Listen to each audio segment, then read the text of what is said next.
Have you ever wondered why life is a constant struggle? Why, no matter how hard you try, what you desire most always seems just one step away?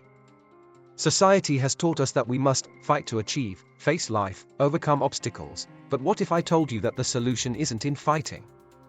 What if the solution is, in fact, in choosing?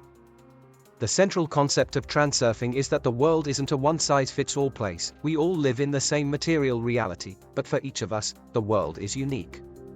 The author tells us that there is an infinite field of information, the space of variations, where all possibilities for any event already exist. Your life, in fact, is just a transition along one of these lifelines, and what happens in your life depends solely on the starting point you choose.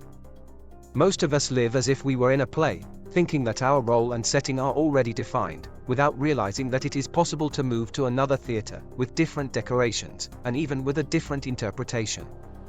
But why don't we do this? Because we are controlled by energy structures that manipulate us. Vadim Zeland calls them pendulums. Pendulums are structures that feed on our energy, especially our negative energy, such as fear, anger, and worry. They keep us on a lifeline, making us react and fight, which generates more energy for them. It's a vicious cycle. Think about it: when something bad happens, you react with dissatisfaction, judgment, or even anger, and the situation gets even worse, feeling like an avalanche. This isn't bad luck, but rather your energy tuning into a lifeline of misfortune, where your situation gets worse and worse. The solution is surprisingly simple, and therefore hard to believe. You don't have to fight. You need to learn to disconnect from the pendulums and let go. This doesn't mean being passive, but rather consciously stopping feeding the problem with your energy. The goal of transurfing is to use the principle of going with the current, making everything easier and lighter.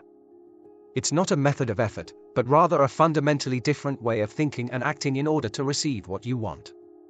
And for you, who are ready to abandon this struggle and start surfing reality, the first step is this: let go.